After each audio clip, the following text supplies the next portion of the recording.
Hi, I'm Marc Pagani, and this is Tasting Tuesdays.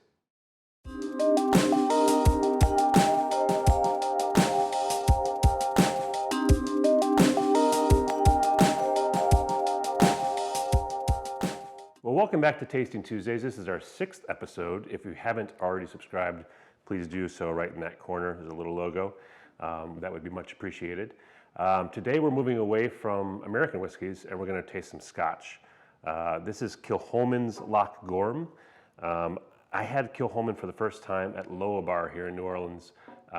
It was the single cask sherry cask, so similar to an American single barrel, and it was fantastic. Really fell in love. And at the time, it was my favorite Scotch I'd ever had, and this was maybe, I don't know, 6-7 years ago. But I really loved that one, and I ended up buying a bottle of it. And since then, I've been a big fan of Kilchoman, and I had the pleasure of going to Scotland in November of 2018, and I spent 4 days on the island of Islay and visited all of the distilleries on Islay, except the brand new one, Ardnahoe, because it hadn't quite opened yet. But at the time, this was the newest distillery on Islay. It opened up in 2005, and they're very progressive distillers. They do some unique things.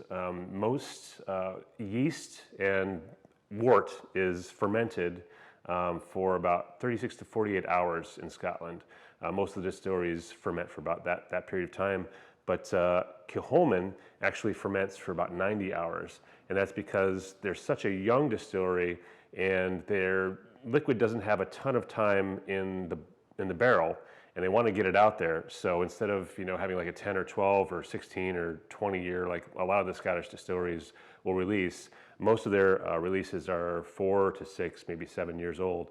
So that extra fermentation, the extra time in the fermenting tank brings out some more fruity esters and kind of compensates for the fact that they have less time in the oak.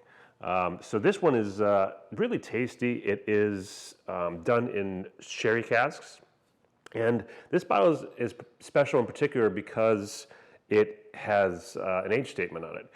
It was distilled in 2010 and bottled in 2016. Apparently, the newer versions of this Loch Gorm don't have that age statement on it. So I do know that this one's 6 years old. So if you want to skip right ahead to the actual tasting, you can do so right here. But first, we're going to learn a little bit more about Kilchoman's Loch Gorm. The 2016 edition of Kilchoman's limited edition sherry cask single malt is Loch Gorm, and it comes in at 92 proof. The only whiskey in the Kilchoman range that is fully matured in ex-sherry casks, this edition of Loch Gorm is limited to just 17 casks worldwide and was selected from a combination of fresh and refill oloroso sherry butts over 6 years of age, which is the oldest release of Loch Gorm at the time. Loch Gorm is named after Islay's biggest freshwater loch, which has an abundance of wildlife and dark peat-colored waters. Kilchoman collects their production water at Allt Gleann Osamail, which I'm totally mispronouncing, Burn, which is one of the loch's major tributaries. This 2016 bottle was the 5th edition of Loch Gorm. All right, well, now that you know a little bit more about Kilchoman's Loch Gorm, it's time for some whiskey pouring.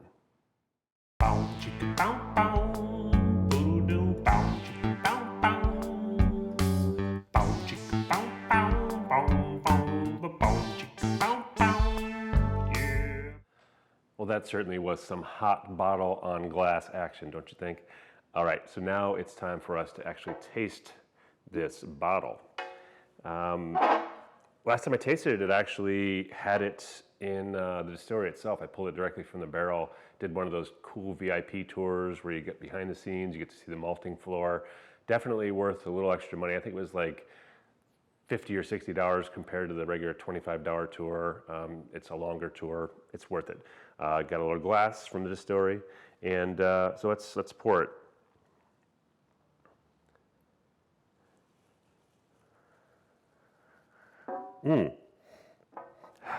On the nose, it's like I wrote some notes down. Actually, it was a sweet barbecue sauce. I tasted it right before I recorded this, just to make sure I got it spot on. But sweet barbecue sauce, like a campfire after it's been doused with water. That smoke that comes up, that's kind of a wet smoke, heavy wet smoke.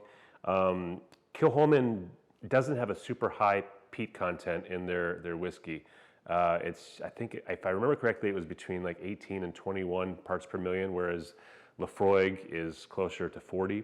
So although it doesn't overwhelm with the smoke, it's definitely there. And as I mentioned before, that you do get that fruity ester thing going. And at the very end, there's a bit of like dishwashing soap, but it's not bad. You know, it sounds disgusting, but it's actually that's the smell that I get from that. All right, let's taste it again. Immediately you get that medicinal kind of chunky peat. Chunky peat was actually my best friend in grade school, but that's a totally different story. It definitely gets some soil in there as well, just some really earthiness, and it's perfectly combined with a bit of menthol and like spearmint, and it hits the very back of my tongue with that menthol, kind of like a sucrets kind of thing. I mentioned that in a review before, but I get that menthol for sure, and that spearmint. So let's check out the finish.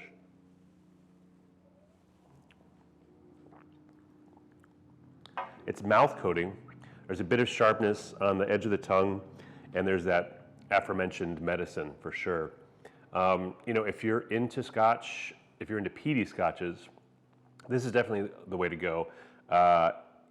If you're not into peaty Scotches, you might not like this. Or if you're not into peaty Scotches, but you're not into it because you haven't really tried good stuff, try this out.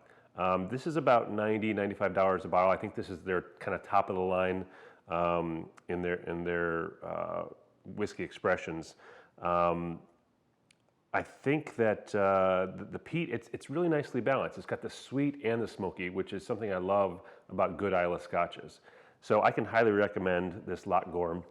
And again, if you haven't subscribed, please subscribe down here and go check out some Kilchoman's Loch Gorm, and I'll see you next week.